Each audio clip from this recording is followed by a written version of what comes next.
ආයුබෝවන් සුබ දවසක්. කම්පියුටර් ලිටරසි පාඨමාලාවේ අපි පළවෙනි ප්‍රැක්ටිස් එක්සෑම් එක කලින් දවසේ කරා. ඉතින් මේ සතියේ වීඩියෝ එකට කලින් මම ඒ ගැන පොඩ්ඩක් කතා කරන්න හිතුවා. කොහොමද එක්සෑම් එකේ ලකුණු තත්ත්වයන් සහ ඉස්සරහට ඔයාලට තව ටික දවසකින් එන ෆයිනල් එක්සෑම් එකට කොහොමද මුහුණ දෙන්න කියලා.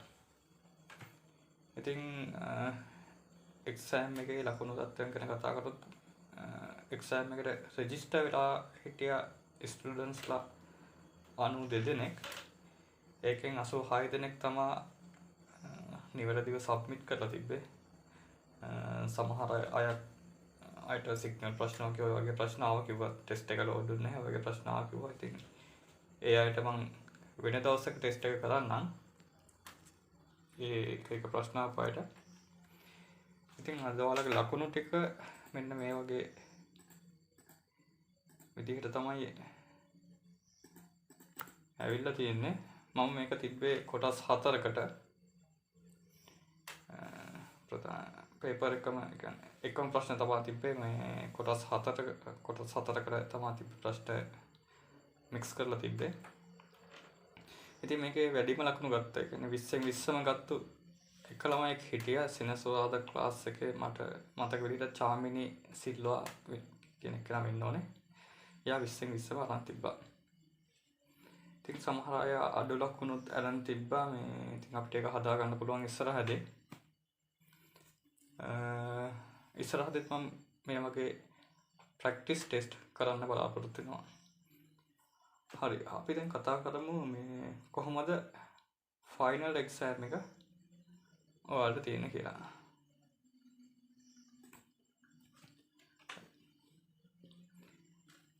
ෆයිනල් එක්සෑම් එකට කලින් අපිට තියෙන ප්‍රැක්ටිකල්ස් වගේ කම්ප්ලීට් කරන්න. අපි මේ ප්‍රැක්ටිකල්ස් 4 කරන්නේ Microsoft Office package එකෙන්. Word, Excel, PowerPoint, Access. එතකොට එක කොටසකට 25 ගාන හම්බෙනවා. මෙතන 25 වරක් 4 100යි. මේ 25 දෙන්නේ ඔයාලට ප්‍රැක්ටිකල් ක්ලාසස් වලට ඔයාලා සහභාගී වෙන්න ඕනේ. සහභාගී වෙනකොට අපි දෙනවන්නේ ප්‍රැක්ටිකල් පේපර්ස්. ඒ පේපර්ස් වලින් කිසියම් ලකුණු ගානක් එකතු වෙනවා සහ ඔයාලට දෙනවා ප්‍රැක්ටිකල් පේපර් එකක්. මේ ප්‍රැක්ටිකල් පේපර් එක ඉන්නේ Word, Excel, PowerPoint, Access වලින්ම තමයි. සමහර විට ප්‍රැක්ටිකල් ඔයාලට MCQ පේපර් එකක් ඉන්නේ. එහෙම නැත්නම් ඇක්ටිවිටීස් කරන්න ඉන්නේ. යම් කිසි ටයිම් එකක් ඇතුළත. එතකොට මේ 25 හැදෙන්නේ එහෙමයි. ඔයාලා ක්ලාස් එකේ කරන ප්‍රැක්ටිකල් සහ අන්නර ටෙස්ට් එකේ කරන ප්‍රැක්ටිකල්ස්. එතකොට මෙතන ගන්න පුළුවන් උපරිම ලකුණු ගණන 100යිනේ.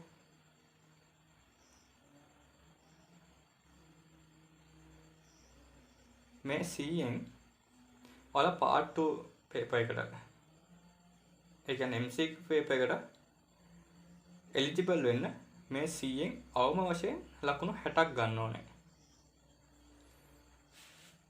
අවම වශයෙන් 60ක් ගන්න ඕනේ කියන්නේ මෙන්න මේ එක කොටසකින් අවම වශයෙන් 15ක් ගන්න ඕනේ. අවම වශයෙන් 60ක් තියෙන ළමයින්ට විතරයි ෆයිනල් පේපර් එක, එහෙම නැත්නම් part 2 MCQ පේපර් එක ෆේස් කරන්න පුළුවන්. රයිට්. එතකොට මේ ටික ඔයාලා අනිවාර්යෙන් බලන්න ඕනේ. දැන් මම ක්ලාසස් දෙකට Word සහ Excel ඇක්ටිවිටීස් දීලා තියෙන ඔයාලා ඒ ටික කරලා සේව් කරලා තියාගන්න මම ඉල්ලන දවසට දෙන්න ඕනේ. PowerPoint එකත් මම ළඟදීම දාන්නම්. තාම access පටන් ගත්තේ නැහැ. ඉතින් මේ අදාළ ප්‍රැක්ටිකල්ස් ටික කරලා ඔයාලා ළඟ තියාගන්න මම ඉල්ලන දවසට ඔයාලා මට දෙන්න. access පාඩමත් ඉවර වුණාම තමයි මම ප්‍රැක්ටිකල් පේපර් එක ඔයාලට දෙන්නේ. එහෙම නැත්නම් ඇක්ටිවිටි එකක් අපි බලමු මේක. right. මෙතනින් එලිජිබල් වෙන අයට පුළුවන් part 2 පේපර් එකට පෙනී සිටින්න. මේ ලකුණු ටික යවන්න ඕනේ අපි එහාට. part 2 paper එකේ ඉන්නේ මෙහෙමයි. ඒකේ තියෙනවා MCQ 40ක්. අපි practice exam එකේ කරා වගේ practice exam එකේ කරේ MCQ 20යි. අර paper එකේ තියෙනවා MCQ 40ක්. MCQ 40ට අපිට පැයක් හම්බ වෙනවා. ඒ MCQ 40 හැදෙන්නේ මෙහෙමයි. මුලින්ම තියෙන MCQ 16ක්. ඒ 16ට එන්නේ introduction වෙනවා. introduction Windows web එක ගැන එනවා. ඔය මූලික දේවල් ටික තමයි පළවෙනි 16ට එන්නේ. ඊට පස්සේ ඊටු තව තියෙනවා 24. ඒ 24 සමාන කොටස් 4කට බෙදෙනවා. එතකොට එක කොටසකට 6යි. එතකොට මේ 6ක් MS Word වලින්, මේක Excel, මේක PowerPoint, මේක Access. එතකොට මේවා මූලික දේවල්. ඊටු ටික Office වලින් තමයි. ඊටු 24 වෙන්නේ Office වලින්. එතකොට අපි අද practice test එකේදී කරේ මෙන්න මේ 16 කොටස තමයි අපි අද cover කරේ. 16 කොටස මම රවුන්ඩ් ගානක් කරලා ප්‍රශ්න 20ක් දාලා තමයි මේක මම ඔයාලට ප්‍රැක්ටිස් එකක් විදිහට ටෙස්ට් එකක් කොහොමද කරන්නේ කියලා, ටයිමින් වලට කරන්නේ කොහොමද කියලා මම අද ඔයාලට ප්‍රැක්ටිස් කරේ. ඉතින් මේක ලකුණු දෙන්නේ මෙහෙමයි. මේක ටිකක් වෙනස් විදිහට තමයි ලකුණු දෙන්නේ. නිවැරදි පිළිතුරකට ලකුණු 2.5ක් හම්බ වෙනවා. එතකොට මේ කොටස් 40ෙම හරි ගියොත් 40ව 2.5ක් යන ලකුණු 100යි. කොටස් 40ෙම හරියට ගෙවුවොත් ලකුණු 100ක් හම්බ වෙනවා. වැරදි පිළිතුරකට ලකුණු 1.5ක් කැපෙනවා. දැන් අනිත් පේපර්ස් වල වගේ නෙවෙයි. දැන් සමහර පේපර්ස් තියෙනවානේ වැරදි උත්තර වලට ප්‍රශ්නයක් නැහැ. ඒකට ඒකට ලකුණු එකතු වෙන්නේ නැහැ. තියෙන ඒවා අයින් වෙන්නේ නැහැ. හැබැයි මේක එහෙම නැහැ. නිවැරදි උත්තරයකට ලකුණු 2.5ක් හම්බ වෙනවා. වැරදි පිළිතුරකට ලකුණු 1.5ක් කැපෙනවා. එහෙම තමයි මේ MCQ පේපර් එකට ලකුණු හම්බෙන්නේ. ඒ නිසා ඔයාලා මේක සුළුවට හිතන්න එපා. ගොඩක් බැලරුම් විදිහට ටිකක් හිතන්න.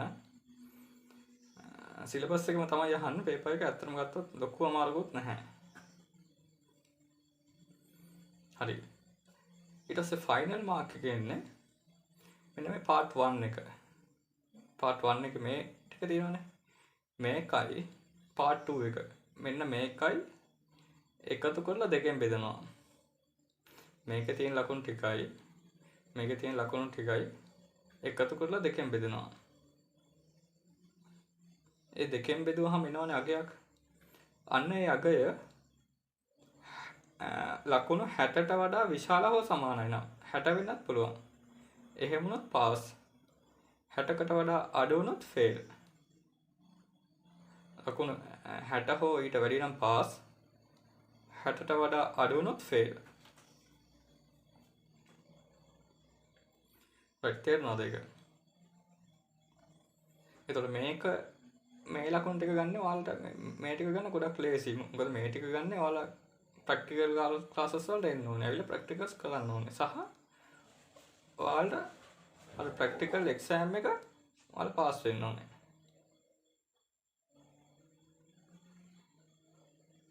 මේ ටික සාමාන්‍ය පේපර් එක. මෙතන අවම වශයෙන් ලකුණු 60ක් තියෙන්න ඕනේ. තේරුණාද? ඒකට ප්‍රශ්නයක් එන්න පුළුවන් මෙහෙම. දැන් බැරි වෙලා හරි මෙතන ලකුණු 100ම ගත්ත කියමුකෝ. මෙතන ලකුණු 100යි. එතකොට මේකෙන් ගන්න ඕනේ අවම ලකුණු ගන්න කීයද? මෙතන 60ක් හැදෙන්න නම් මේකෙන් 20ක් ගන්න කියපුවා තව ළමයි. මේකෙන් 100ට 100ම ගන්නවා. මේකෙන් ගන්න 20යි. එතකොට 120යි බෙදිලා දෙකක් එනවා. එතකොට 60ක් එනවා. ඒක හැබැයි පාස් නැහැ. මේකෙනුත් මේකෙන් ගන්න ඕනේ අවම ලකුණු ගන්න 40ක් වෙන්න ඕනේ. දැන් මේකෙන් 100ට 100ම ගත්ත උනොත් මේකෙන් අවම ලකුණු 40ක් ගන්නම ඕනේ. එහෙම තමයි මේ පේපර්ස් හදලා තියෙන්නේ. එතකොට මෙයා 100යි මෙතන 40යි 140 දෙකෙන් බෙදුවම 70ක් වෙන ප්‍රශ්නයක් නැහැ. රයිට් ලකුණු දෙන විදිහ මම හිතනවා ඔයාලට පැහැදිලි කියලා. එතකොට මේකට ගන්න ඕනේ අවම ලකුණු ගාන 60යි. මේකට ගන්න ඕනේ අවම ලකුණු ගාන 40යි.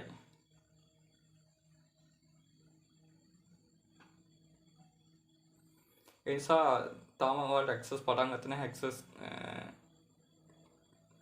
මේ පාඩම සාකච්ඡා කරන කාලය තුල හරි දැන් ඔයාලා කෝස් එක ඔයාලට මගහරින කොටස් තියෙනවා. ඔයාලා දැන්ම ස්ටඩීස් කරන්න පටන් ගන්න. මුල්ම පාඩම් ටිකේ වීඩියෝස් එහෙමත් මම දාලා තියෙන්නේ මේ YouTube එකට ඔයාලට පුළුවන් ඒවා නැවත බලන්න පුළුවන්. රයිට් මේ මම ඔයාලට මේකේ රිසල්ට් ෂීට් එකකුත් තියෙනවා සාම්පල් මම ඔයාලට ඒකත් පෙන්නන්නම්. මේකේ මම මෙතනින් කට් කරලා ගත්තේ මෙතනින් මේ ස්ටුඩන්ට්ස්ලාගේ නේම් ටිකත් පිළිවෙලකට තියෙනවා. මේ ටික ගත්තේ නැහැ. මෙතන මේ රිසල්ට්ස් එක එක නිකන් හිතට පෙන්නන්න හොඳ මදි නිසා මෙතන මේ Q1 Q2 Q3 Q4 කියන්නේ මෙන්න මෙතන තියෙන මෙන්න මේ ටික මේ Word Excel PowerPoint Access කියන ටික තමයි මෙතන Q1 Q2 Q3 Q4 කියලා තියෙන්නේ. ඒතර මේ ටික එකතු කරලා තමයි මෙන්න මේ ලකුණ හැදෙන්නේ. මේකේ අවම ලකුණ 60යි. 60ට වඩා අඩු ලකුණ කියන 59 වගේ ගත්තොත් නම් මේ 50 වගේ 9 වගේ තියෙන අයට එක්සෑම් එකට එලිජිබල් වෙන්න බෑ. ඒ නිසා 60 හෝ 60ට වැඩියෙන් තියෙන්න ඕනේ. ඊට පස්සේ මෙතන මේක number of correct answers මේ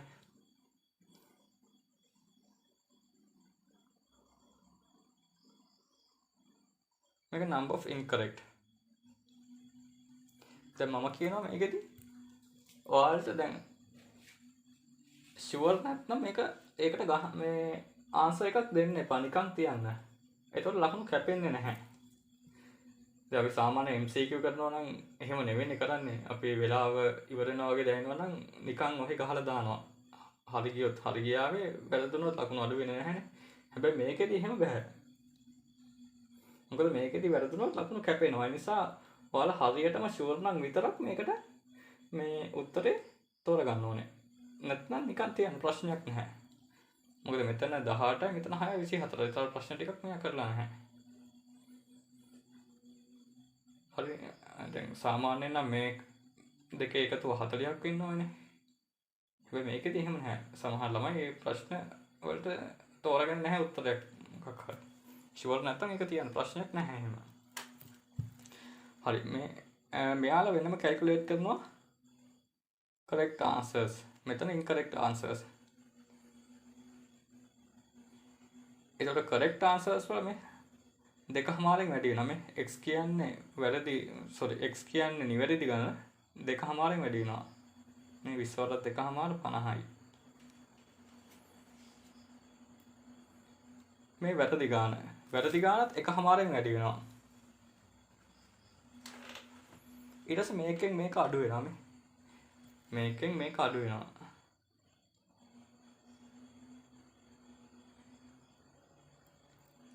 හතලිස් පහෙන් 9ක් අඩු වුණාම 36යි. 50න් 9ක් අඩු වුණාම 41යි. 65න් 15 50යි. එතකොට මේක තමයි අපි අර MCQ 40 ලකුණු ටික තමයි මෙන්න මේක මේක MCQ 40 ලකුණු ටික.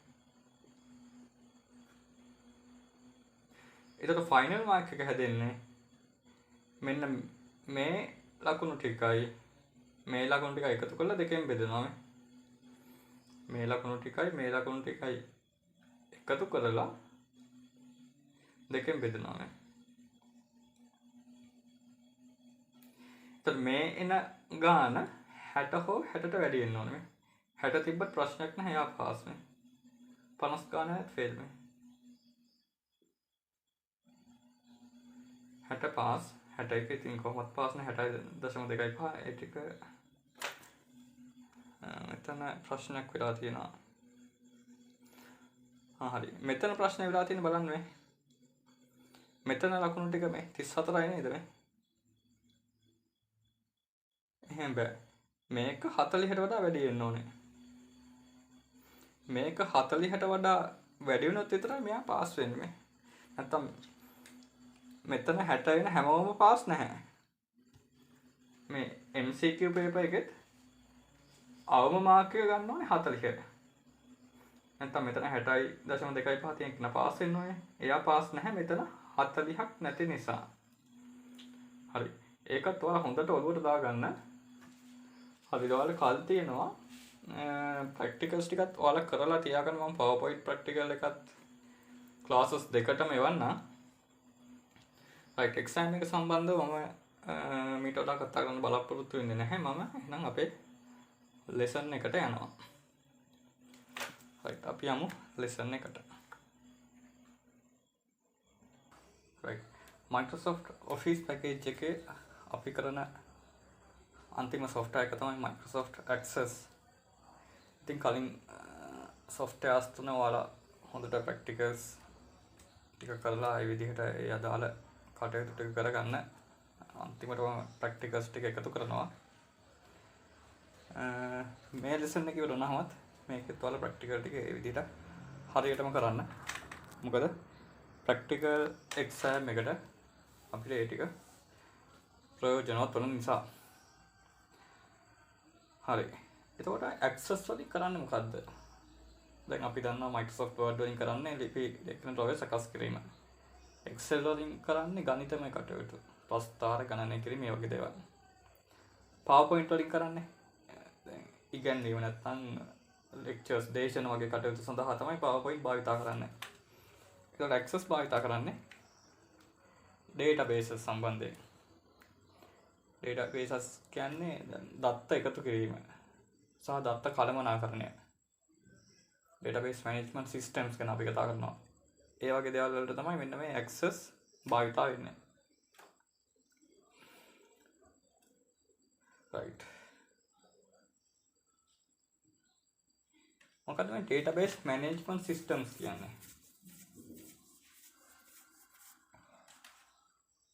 අපි කෙටියෙන් කියන DBMS කියලා.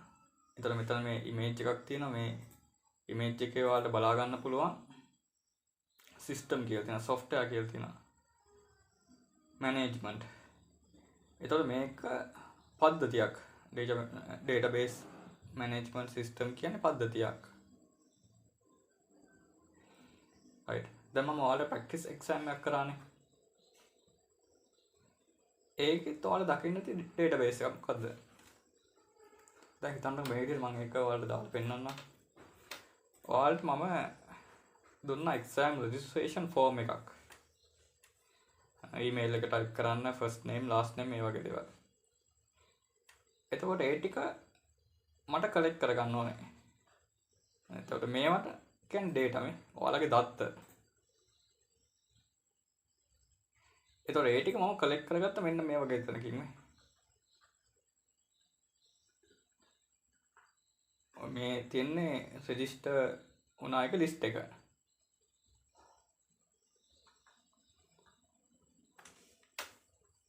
right. එතකොට මේ වගේ එකක් තමයි database එකක් කියලා කියන්නේ. දැන් මේක නම් ගොඩක්ම මේ පොඩි database එකක්. දැන් ඉස්සරහට තියෙන ලොකු databases තියෙනවා. මේක එකට මේ සරල උදාහරණයක් මේක.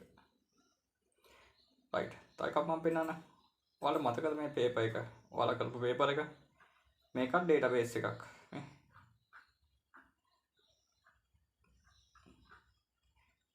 එතකොට ඔයාලා මෙතනින් මාර්ක් කරපු උත්තර ටික මට අපහු ගන්න පුළුවන් මේ. ස්කෝර් එකක් ගන්න පුළුවන්.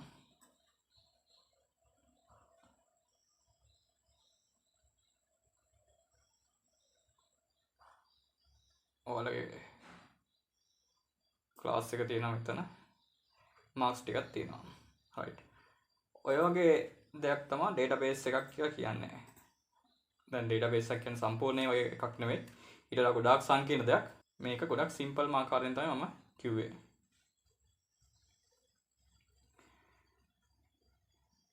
right. ඔයාලා ඉස්සෙල්ලාම topic එක ලියා ගන්න Microsoft Access කියලා. ඊට පස්සේ ලියන්න database management systems. මම මේ slide show එක හදලා තියෙන්නේ දැන් ඔයාලගේ text book එකේ තියෙන විෂය කරුණු ඒ ටික ඒ විදිහටම දාලා නෙවෙයි. ඔයාලට මතක තියාගන්න ලේසි විදිහට ෂෝට් ෆෝම් එකකින් තමයි මම ස්ලයිඩ්ස් ටික හදලා තියෙන්නේ. ඒ නිසා ඔයාලා ගොඩක්ම ටෙක්ස්ට් බුක් එකට අවධානය දෙන්න.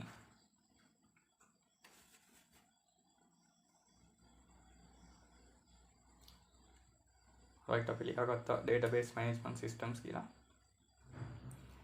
ඊළඟට ලියන්න database.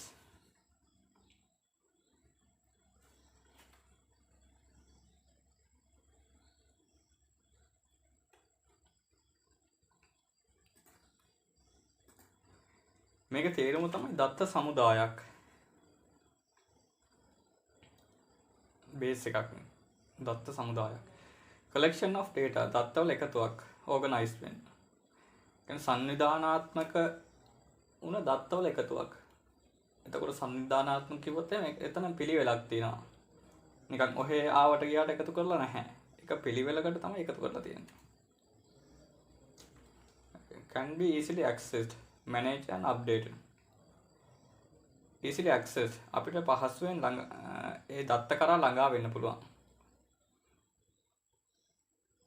දැන් ඔයාලට අන්තිමට එක්සෑම් එකේ ලකුණු ටික බලා ගන්න පුළුවන් නේ.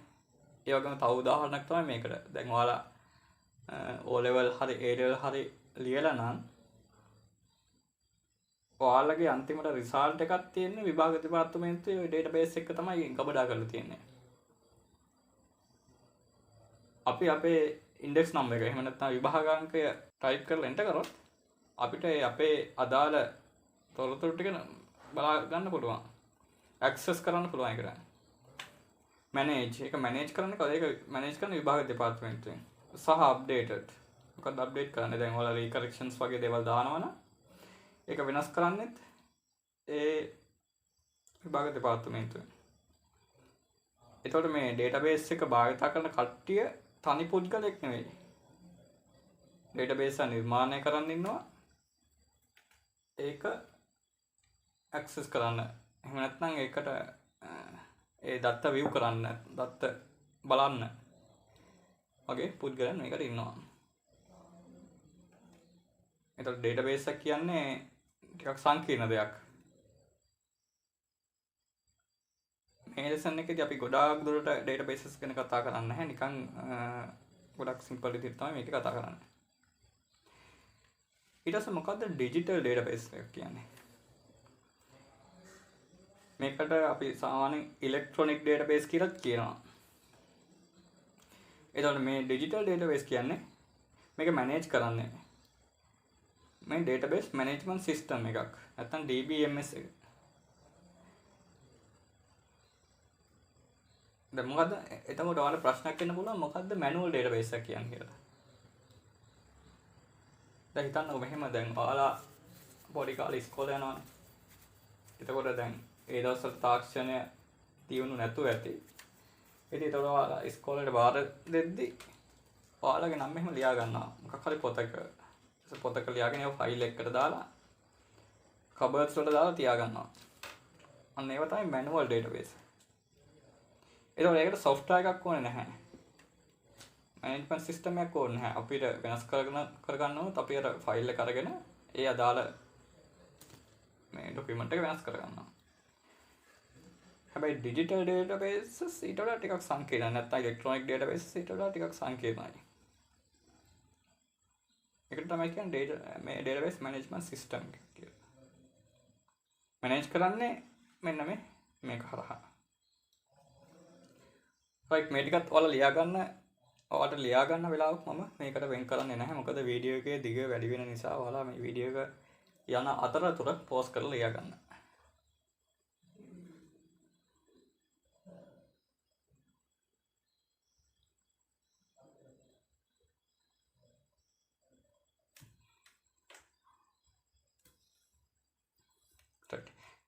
ලියන database management system.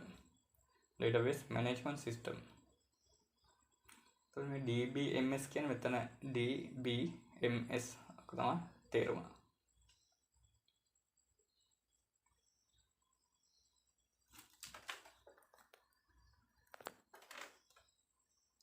set of computer programs අපි සාමාන්‍ය software එකක් කියලා කියන්නේ computer program එකකට.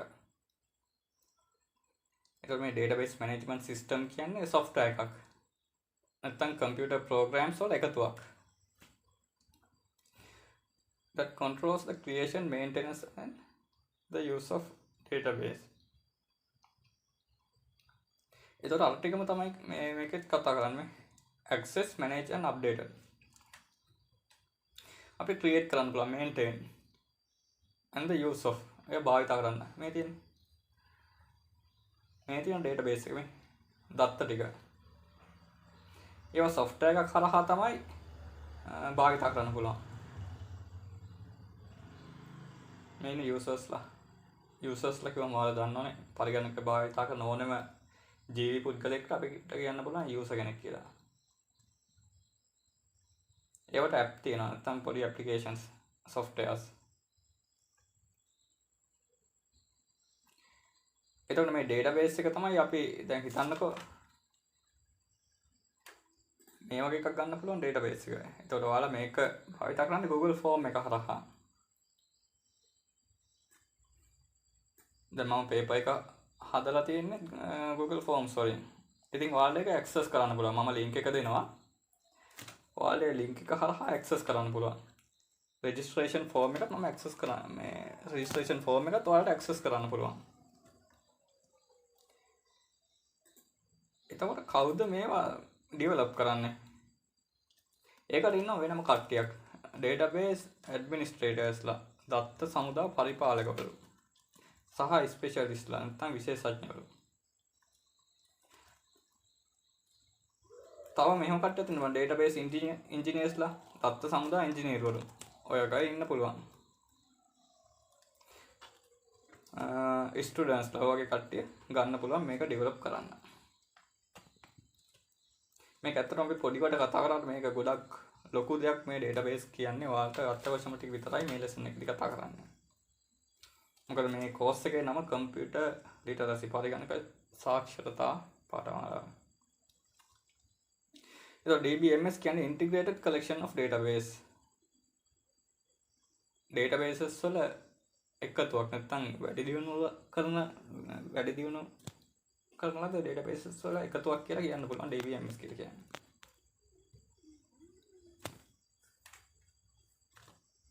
අත්‍තරම ගත්තොත් මේක ටිකක් ලොකු දෙයක් තමයි මේ වලට අත්‍යවශ්‍ය ටික විතරක් සාකච්ඡා කරගෙන යන්න. රයිට් ඔයාලා මේකත් ලියා ගන්න.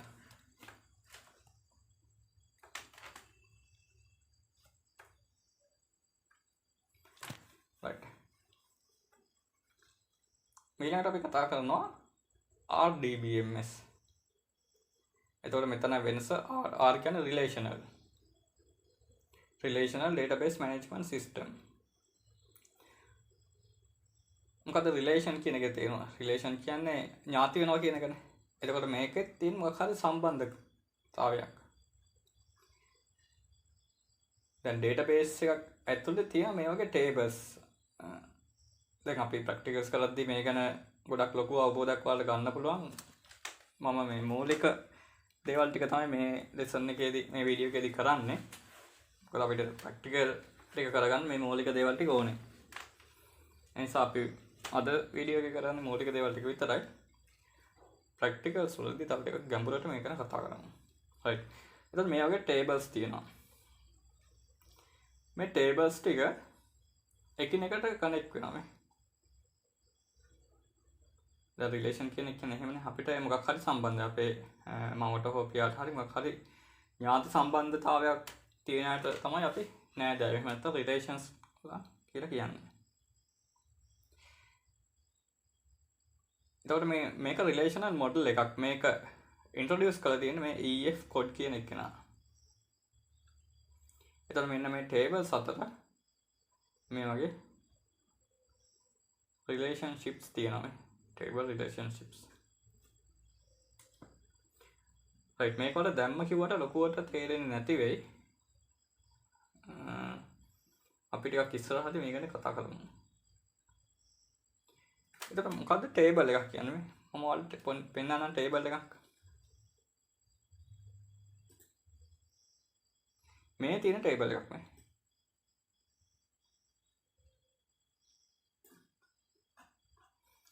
මෙතන ඔයාලගේ නම ක්ලාස් එක පළවෙනි ප්‍රශ්නේ දෙවෙනි ප්‍රශ්නේ මේ ඔයාලට අනුව මොනවද මේකට දාලා තියෙන උත්තර. මේ ටේබල් එකක්. registration form එක මේ. ඒකත් ටේබල් එකක් මේ. email address එක, first name, last name, class, mobile number.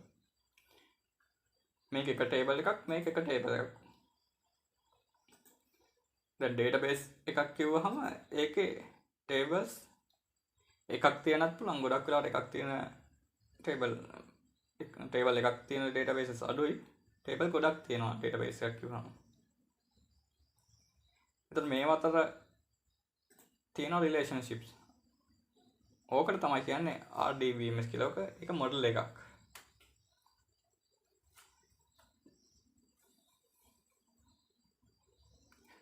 right ඔයාලා මේකත් ලියා ගන්න.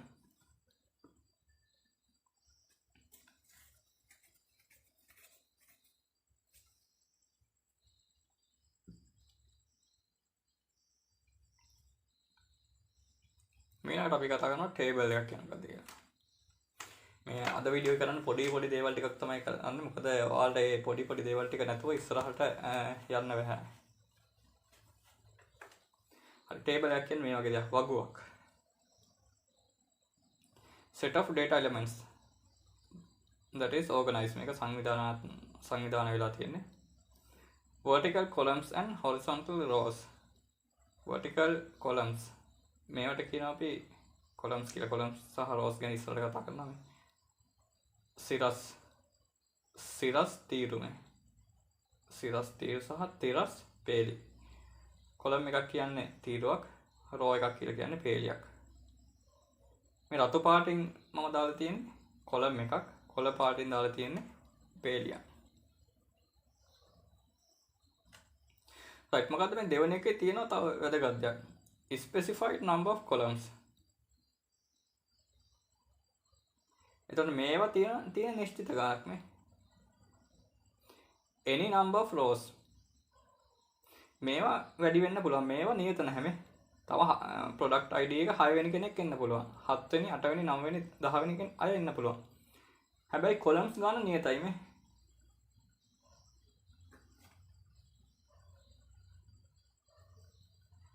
බැරි වෙලා හරි තව column එකක් ආවොත් wait කියලා. එතකොට මේ පළවෙනි එකේ ඉඳලා fill කරගෙන යන්න ඕනේ. දැන් හිතන්නකෝ මේක හිතන්නකෝ. මේක මෙන්න මේ columns ටික නියතයක් නේ. columns ටික නියතයක්. මම තව මේකට address කියලා එකක් ගත්තොත් එහෙම මට address ටික මුලින් ඉඳලා එකතු කරගෙන යන්න වෙනවා. හැබැයි rows ගන්න නියතයක්ද නැහැ. තව ළමයි හිටියොත් එයාලත් මේක register වෙන්න පුළුවන් මේ. තව register වෙන්න පුළුවන් ඕනේ තරම්. ඒතර rows ගන්න නියතයක් නෙවෙයි.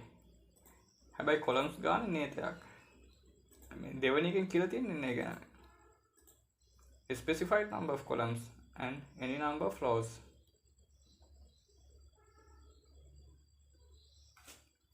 right. මොකද්ද row එකක් කියන්නේ? represent a single implicitly structured data item. data item එකක්. දැන් ඔයාලා එක ළමයෙකුට මෙන්න මේ එකක් අයි තියෙනවා. ඔයාලා රෙජිස්ටර් වෙලා ඉන්න එක්සෑම් ෆෝම් එකේ රෙජිස්ටර් වුණා. එතකොට ඔයාලට මෙහෙම එක රෝ එකක් තියෙනවා. ළමයි 85ක් නම් රෝස් මේ වගේ 85ක් තියෙනවා.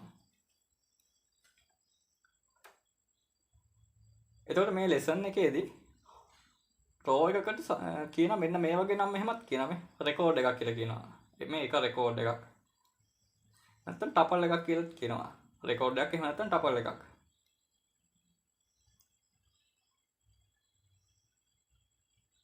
මේ දෙකම කියන්නේ රෝ එකකට.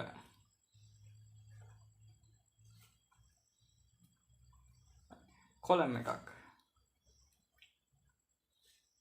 set of data values of a particular simple type. data value set එකක් මේ. මේක තියෙන type එකක් මේ. දැන් price නම් මේක මොකද්ද? අපි Excel වලදී කතා කරා currency. ඔයාලා ඒක දන්නවනේ. මෙන්න මේක text එකක් මේ. මේක text එකක්. මේක currency. අපි data types ගැන access වලදී කතා කරන ටිකක් ඉස්සරහට මම මේ ටික ගොඩාක් simple විදිහට තමයි කියලා දෙන්නේ. මේක product ID. මෙතන නම් තියෙන number එකක් තියෙනවා.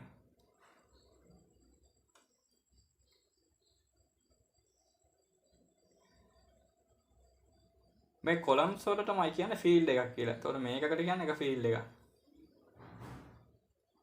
මේක තව field එකක්. මේක තව field එකක්. හරි මොකද්ද attribute එකක් කියන්නේ? attribute එකක් කියන්නේ මෙන්න මේකට කියන attribute එකක් කියනවා. මෙන්න මේකට විතරක්. දැන් field එකක් කියන්නේ මෙන්න මේ ඔක්කොමනේ. මේ ඔක්කොමනේ කියන්නේ field එකක් කියලා. attribute එකක් කියන්නේ මෙන්න මේකට. මේ attribute කියන වචනේ නම් ඔයාලගේ ලොකුවට භාවිතා කරලා නැහැ. ඒක නිසායි මම මේක වරහණක් දාලා තියෙන්නේ. attribute එකක් කියන්නේ මෙන්න මේකට.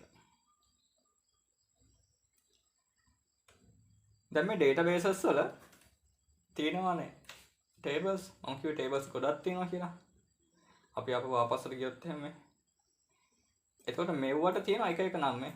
මේක student, courses, departments ඔය වගේ. ඒ university එකක් නම් මේක students. මේක courses, departments, lecturers, buildings. ඔය වගේ table එකට අනිවාර්යෙන් නමක් තියෙන්න ඕනේ.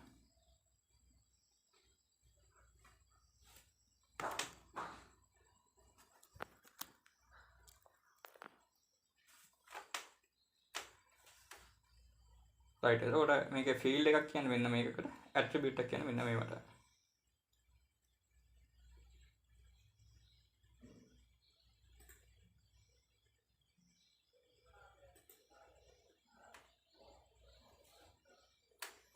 right මේ ටික ඔයාලා ලියාගෙනම යන්න මම වීඩියෝ එක තියෙන අතර පෝස්ට් කරගෙන ලියාගෙන මම හැම ස්ලයිඩ් එකකම ලියා ගන්න කියන්නේ ඔයාලා ලියා ගන්න ඕනම ටික තමයි මේකට දාලා තියෙන්නේ.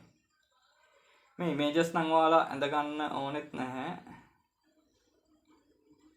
ඇඳගත්තොත් නම් හොඳයි. ඉතින් එතකොට ඔයාලා තව ටිකක් ඔලුවට යනවා. right අපි ඊළඟ එකට යමු.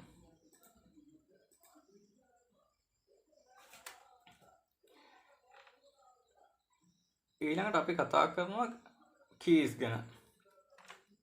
types of keys. එතකොට මොකද්ද මේ key එකක් කියලා කියන්නේ? මේ key එකක් කියලා කියන්නේ database වල මොකක් හරි විශේෂ attribute එකකට අපි කියනවා key එකක් කියලා. මේ key එකෙන් කරන්නේ අඳුර ගැනීමක් වගේ දෙයක්. key එකෙන් කරන අඳුර ගැනීමක් වගේ දෙයක්. එතකොට අපි මේ සිලබස් එකේ මේ කෝස් එකේදී කතා කරනවා මේ keys 4ක් ගැන. තව keys ගොඩක් තියෙනවා. මේකේදී කතා කරන්නේ keys 4ක් ගැන.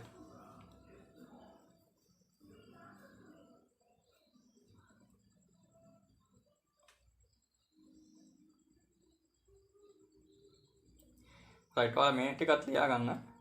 මේ ටික ලියාගෙන අපි ඊට පස්සේ එකින් එක ගැන විස්තර කරමු.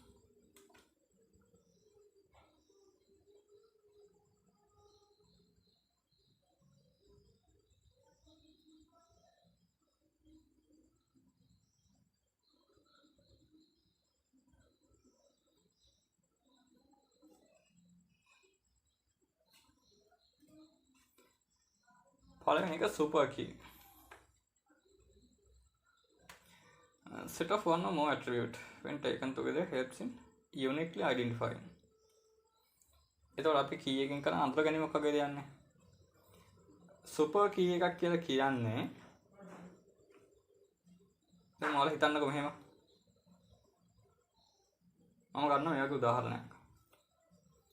දැන් ගන්නකෝ ඔයාලා මේ CLC course එකට register වෙලා ඉන්නේ. එතකොට ඔයාලට දෙනවනේ රෙජිස්ට්‍රේෂන් නම්බර් එකක්. එතකොට ඔයාලා අඳුරගන්නේ සිස්ටම් එකෙන් අපි සර්ච් කරන්නේ රෙජිස්ට්‍රේෂන් නම්බර් එකෙන්.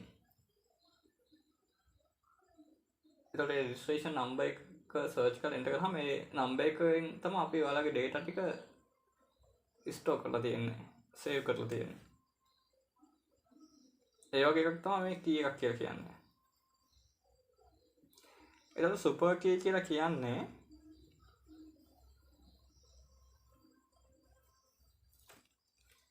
one or more attributes නේ. attributes එකක් හෝ කිහිපයක් එකතුව ගත්තහම attributes එකක් හරි කිහිපයක් එකතුව ගත්තහම ඒ attributes වලින් uniquely identified අනන්‍යව අඳුර ගන්න පුළුවන් වෙනවා නේ. දැන් බලන්න මේක super keys තියෙනවා. මම උදාහරණයක් දාලා තියෙන්නේ. බලන්න මෙතන. එතකොට මෙන්න මේක super key එකක් නේ.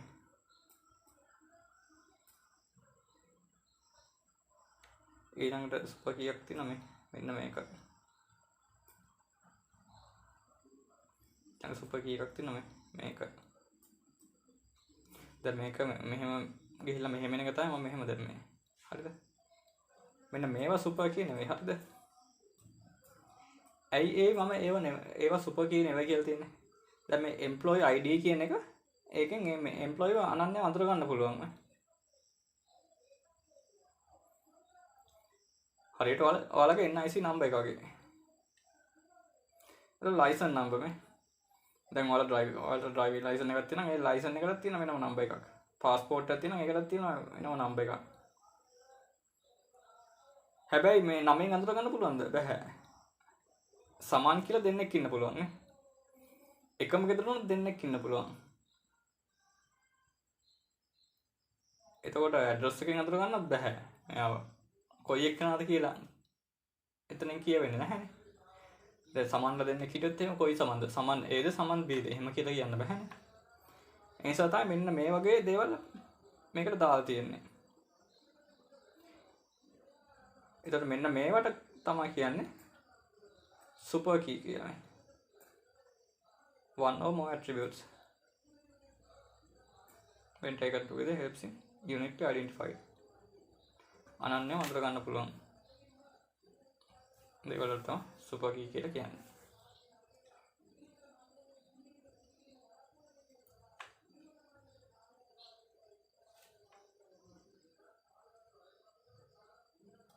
ඊළඟ candidate key.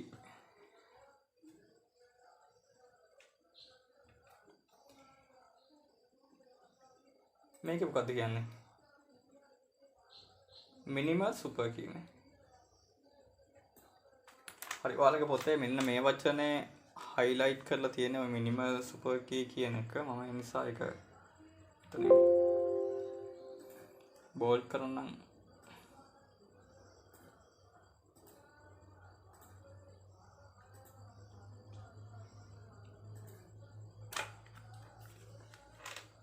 එතන minimal super key කියවහම දැන් super keys නේ මෙන්න මේ ටික.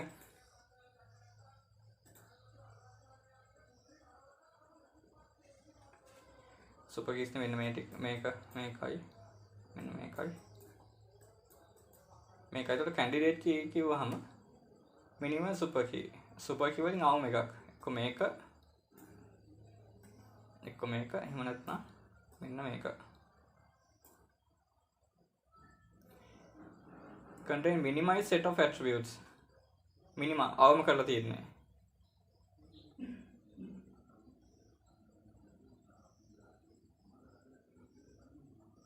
දැන් මේ ගැන ඔයාලා ගොඩාක් ලොකුවට හිතන්න එපා. ප්‍රැක්ටිකල්ස් කරද්දී මේ ගැන නැවත කියවෙයි සහ ඔයාලා භාවිතා කරද්දී මේ ගැන ඔයාලගේ ඔළුවට ගොඩක් හොඳින් අවබෝධ වෙයි මේක.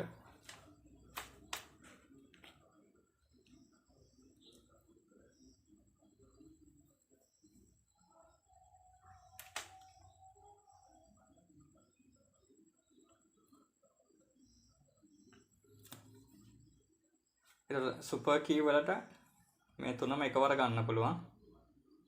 one or more attributes එතකොට මේවට කැන්ඩිඩේට් කීවර්ඩ් එකින් එක මේ වගේ ගන්න පුළුවන්.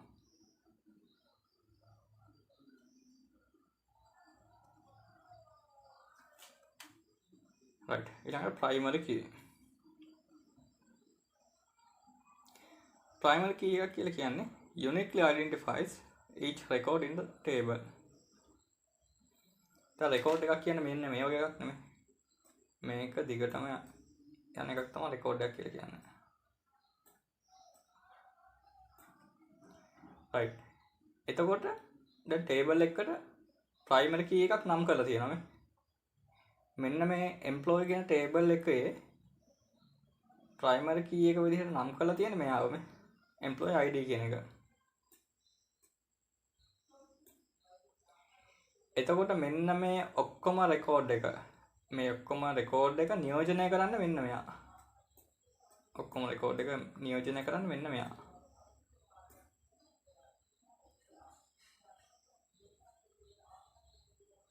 දැන් මොකක් හරි වුණොත් දැන් ඔයාලා මොකක් හරි වැරද්දක් කරොත් ඔයාලගේ ඩෙන්ටිටි ඉල්ලගන්න ඒකනේ. එතකොට ඒ නම්බර් එක විතරක් තියෙනවා ඔක්කොම ඩීටේල්ස් ටික ගන්න පුළුවන් අපිට. එතකොට ඒ වගේ එකක් තමයි primary key කියලා කියන්නේ. should not contain any null values. මෙන්න මේ table එකක employee ID කියන එක හිස්ව තියන්න බෑ මේ. ඒකට ප්‍රශ්නයක් එනවා. ඊළඟ ID එකක් නැති නැත්නම් ID number එකක් නැති මිනිස්සෙක් ඉන්නවා. ප්‍රශ්නයක් තියෙනව නේද? එතකොට කොහේ හරි අහුනොත් අහනව නෑ නැති වුණාද? ඒ නිසා මේකට null value එකක් තියෙන්න බෑ. මොකුත් නැතුව තියෙන්න බෑ. සහ cannot duplicate. copies තියෙනත් බෑ, repeat ලා තියෙනත් බෑ. එකම ID number එක තියෙන දෙන්නෙක් ඉන්න බෑ. නැත්නම් එකම number plates තියෙන වාහන දෙකක් තියෙන්න බෑ. එතකොට ප්‍රශ්න ඇති වෙනවා.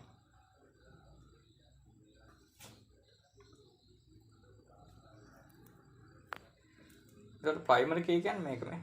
මුළු record එකම අඳුර ගන්න තියෙන එක attribute එකක්. දැන් ඔයාලා මේ course එකට අදාළ වගේ නම් මොකද්ද? ඔයාලගේ registration number එක. ඒ registration number එක තමයි ඔයාලගේ primary key එක.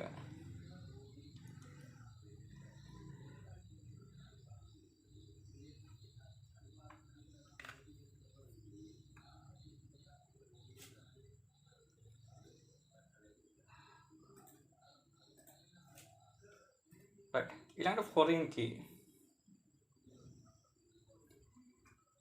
දැන් foreign කිව්වහම ඔයාලා idea එකක් එන්න ඕනේ එයා පිට කෙනෙක් කියලා. foreign key කියවම ඔයාලා idea එකක් එන්න ඕනේ එයා මොකක් හරි පිට කෙනෙක්. හරි. foreign key එකෙන් කරන්නේ create a relationship. දැන් මෙතන තියෙන එක table එකක්. මෙතන තියෙන තව table එකක්. දැන් මේකේ මේ තව ඔයාලට keys තියෙනවා. ඒ keys ගැන ඔයාලගේ syllabus එකේ නැහැ. ඒ නිසා මේක කරන්නේ ඒ ගැන වැඩි කියන්නේ නැහැ. ඒක ඔයාලා ඔළුවට දාගන්න එපා. මේකේ තියෙන keys ටික විතරක් ඔයාලා ඔළුවට දාගන්න. right. foreign key එකෙන් key කියලා කිව්වහම ඔයාලට idea එකක් එනවා මේක පිට කෙනෙක් කියලා. ඒතකොට මේකෙන් කරන්නේ relationship හදන්න. නැත්නම් මෙන්න මේ දෙක connect කරන්න. join කරන්න වගේ දෙයක් තමයි කරන්න foreign key එකෙන්. හරි foreign key එක දාන්නේ මෙහෙමයි. මම මෙතෙන්දී ඒ ගැන ලොකු විස්තරයක් කියන්නේ නැහැ. මොකද අපි practical වලදී ඒක කරනවා. දැන් මේක table එකක් නේ. එතකොට මේ table එකේ primary key එක මෙයා. නේ.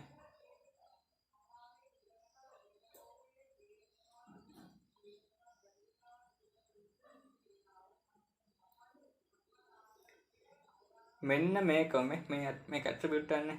මේ attribute එකෙන්ම තව එකක් හදනවා අනිත් table එකෙම. දැන් මේක employee table එක, මේක salary table එක. මේක employee table එක, මේක salary table එක. එතකොට මේ foreign key කියන්නේ මෙන්න මෙයාගෙන් මේකට ආපු නිසා තමයි foreign key. මෙයාගෙන් මේකට ආපු නිසා තමයි foreign key. පිට එකක්.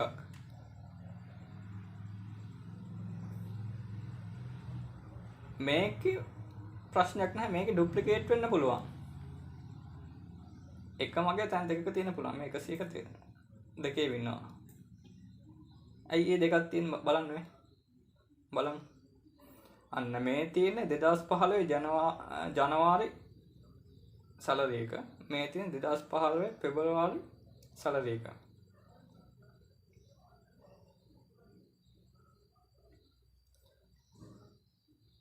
එතකොට මේ මෙන්න මේකෙන් අපිට බලා ගන්න පුළුවන් දැන් මේ දෙක රිලේෂන්ෂිප් එක හදලානේ තියෙන්නේ මේ ක්‍රියේටඩ් රිලේෂන්ෂිප් හදලානේ තියෙන්නේ 101 කියන්නේ කවුද? අන්න 101 කියන්නේ ජෝන්. එයා කොහෙද ඉන්නේ? මුම්බායි. ඒක අපිට මෙන්න මේ ටේබල් එකේ වුණත් බලා ගන්න පුළුවන්. මේ ටේබල් එකේ දැන් ඔයාලා මෙතෙන්දි මම මෙහෙම කිව්වට ඔයාලා තේරෙන්නේ නැති වෙන්න පුළුවන්. තේරෙන්නේ නැහැ අත්තම කිව්වත්. මොකද ජෝන් ඉන්නේ මේ ටේබල් එකේනේ. මම කියනවා මේ ටේබල් එකෙන් බලා ගන්න පුළුවන් කියලා. හැබැයි අපි මේ ඇක්සස් වල ප්‍රැක්ටිකල්ස් කරනකොට ඔයාලට ඒක තේරුම් ගන්න පුළුවන්. මොකද අපිට ඒක බලා ගන්න පුළුවන් මේ රිලේෂන්ෂිප්ස් හදුවට පස්සේ. දැන් ඔයාලා ඒක වැඩි හිතන්න එපා. ඔයාලා අයිඩියා එකක් තියාගන්න. ෆොරෙන් කී එකෙන් කරන රිලේෂන්ෂිප්ස් හදන එක. එතකොට අපිට ඕනෙම එකක් ඒ කනෙක්ෂන්ස් බලා ගන්න පුළුවන්. එතකොට මේ 101 කියන්නේ John. Maintain data integrity and allow navigation between two different instances. Right. එතකොට දැන් මෙතෙන්ට 103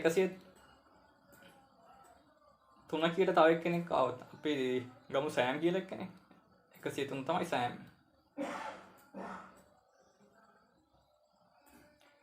එතකොට 103ටත් එනවා මෙතන මේ 103 ජනවාරි සැලරි එක 103 පෙබරවාරි සැලරි එක. ඒක මේන්ටේන් කරන්න පුළුවන් මේ තව කට්ටිය આવුත් තව මේකට මේ amounts fee කියන එකත් වැඩි වෙනවා. right පැහැදිලි නේද ඒක?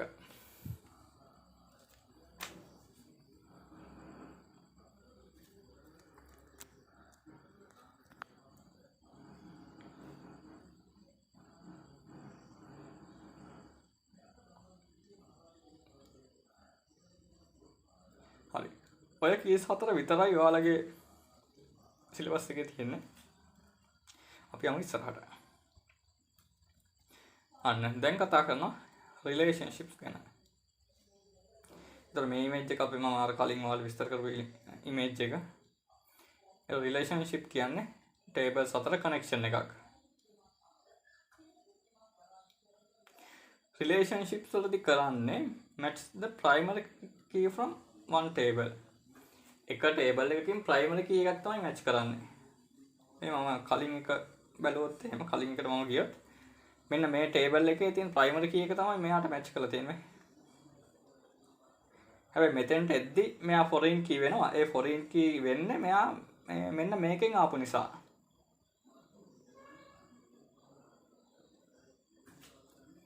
ඒතර රිලේෂන්ෂිප් කියන්නේ ටේබල්ස් අතර කනෙක්ෂන් එකක්. ප්‍රයිමරි කී එක තමයි මැච් කරන්නේ.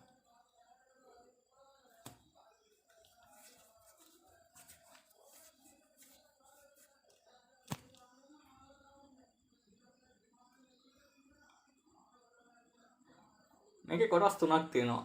one to many relationship, many to many relationship, one to one relationship.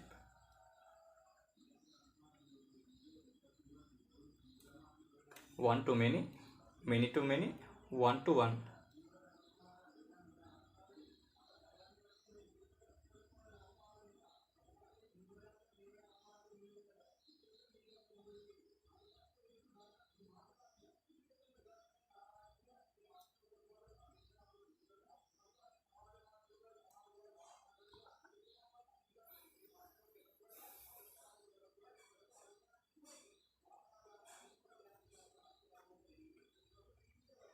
පළවෙනි එක one to many relationship. one to many relationship. එතකොට මේක තමයි most common. මේක තමයි බහුලවම දැකිය හැකි relationship එක තමයි one to many. එතකොට මේකෙදි කරන්නේ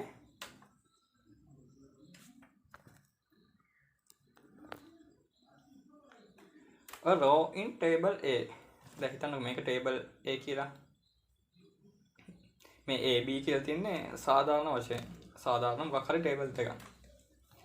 A row in table A can have many matching rows in table B. මෙන්න මේ එක row එකකට මේකේ match වෙන කිහිපයක් තියෙන්න පුළුවන්.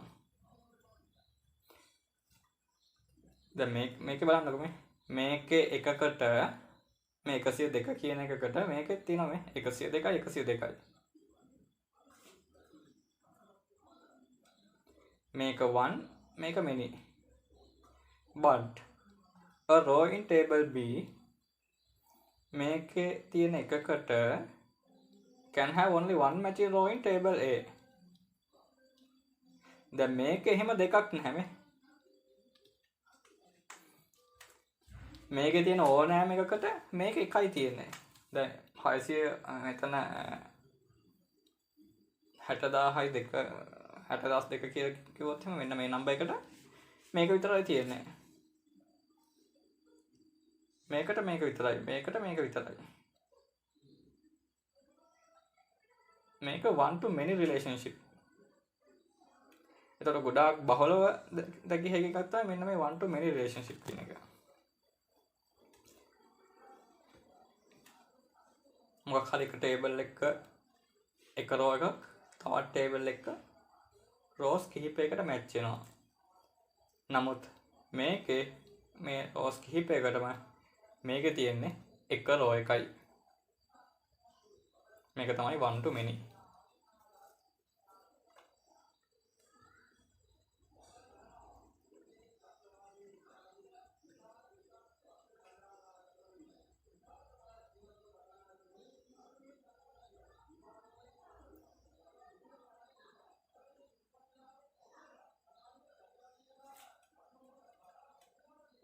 දෙවන එක many to many. Many to many. Right බලන්න මේක. A row in table A can have many matching rows in table B. A row in table A can have many matching rows in table B. මෙතන මේ table A table B කියන ඕනෑම tables දෙකක්. And vice versa. මොකක්ද මේ vice versa කියලා කියන්නේ? Vice versa කියලා කියන්නේ දැන් මේක කියන්නේ Aට තියෙන්න පුළුවන් B වල කිහිපයක්. vice versa කියන්නේ Bටත් තියෙන්න පුළුවන් A වල කිහිපයක්. අරගෙම අනිත් පැත්ත වගේ.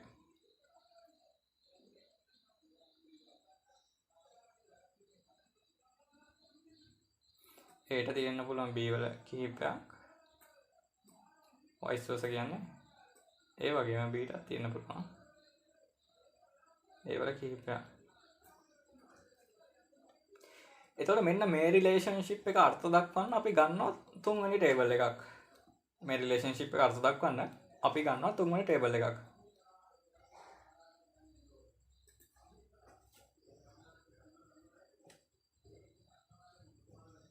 දැන් මෙතන ටේබල් තුනක් තියෙනවානේ.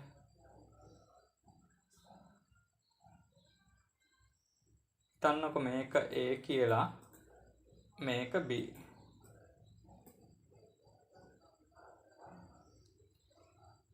A වල ටේබල් එකකට B වල මේ එතකොට මෙයා A කියලා ගත්තොත් මේ වගේ කිහිපයක් තියෙනවා මේ.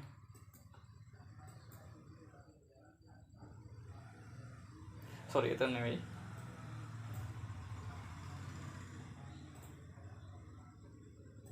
එතන නෙවෙයි.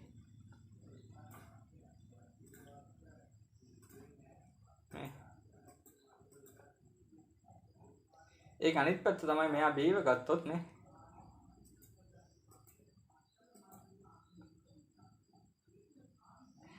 එතකොට මේකේ ප්‍රයිමරි කී එක මෙයා මේ පැත්තට යද්දි ඒක ෆොරේන් කී එක වෙනවා මේ. ඒ විදිහට තමයි මෙන්න මේ කනෙක්ෂන් එක හදලා තියෙන්නේ. මේ කනෙක්ෂන් එක හදලා තියෙන මේ විදිහට. අනිත් කනෙක්ෂන් එක කොහොමද? මෙතන මේ තව මෙහෙම තියෙන්න ඕනේ හරිද? ඒ ටික මම දාලා නැහැ. මම ඉමේජ් එකක් ගත්ත ඉන්ටර්නෙට් එකේ. එතකොට මේක ප්‍රයිමරි කී එක මේකට යද්දි මේක ෆොරින් කී එක.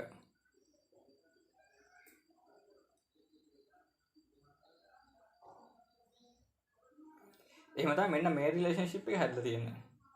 එතකොට අන්තිමට මේ ඔක්කොම කනෙක්ටඩ්.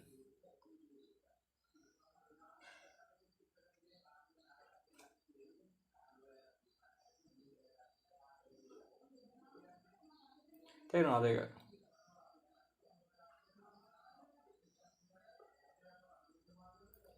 හරියට නිකන් මේ වගේ දැන් හිතන්න මෙහෙම මම ඉන්නවා ඔයාලා ඉන්නවා මෙතන තියෙනවා මේ ඕපන් යුනිවර්සිටි සෙන්ටර් එක මමයි සෙන්ටර් එකයි කනෙක්ටඩ් ඔයාලයි සෙන්ටර් එකයි කනෙක්ටඩ්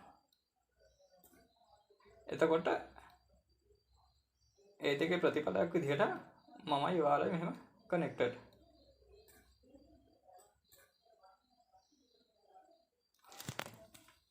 මේක many to many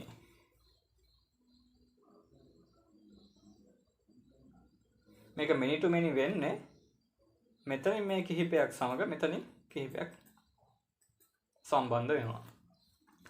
A third table එක තුන්වෙනි table එක අර්ථ දක්වන්නේ මෙන්න මේකයි.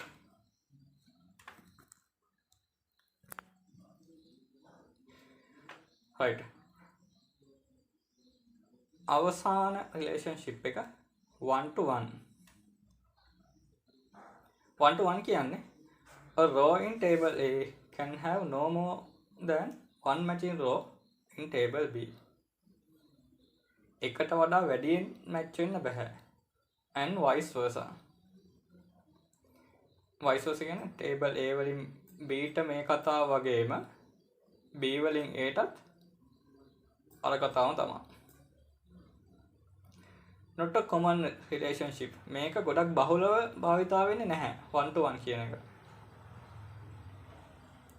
1 to 1 කියන එක ගොඩක් බහුලව භාවිතා වෙන්නේ නැහැ. දැන් මෙතන තියෙන මේ උදාහරණ දෙකක් මේ එක උදාහරණයක් නෙවෙයි තියෙන්නේ මේ උදාහරණ දෙකක් තියෙන්නේ. බලන්න පළවෙනි උදාහරණේ. ඉන්නවා මෙතන people කියලා. හිතන්නකො මේ තියෙන NIC නම්බර් එක.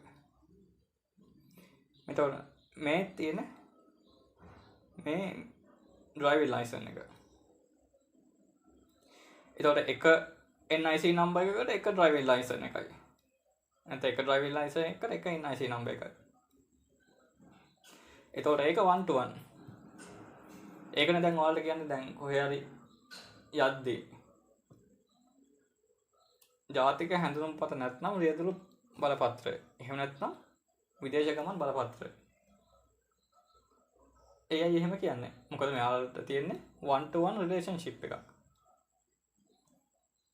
එක ID කාඩ් නම්බර් එකට ලයිසන්ස් දෙකක් තුනක් එහෙම ගන්න බෑ.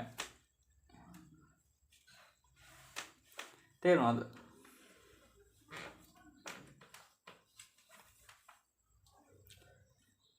එතකොට මේකෙත් එහෙම තමයි. මෙතනත් තියෙන්නේ 1 to 1 රිලේෂන්ෂිප් එකක් මේ.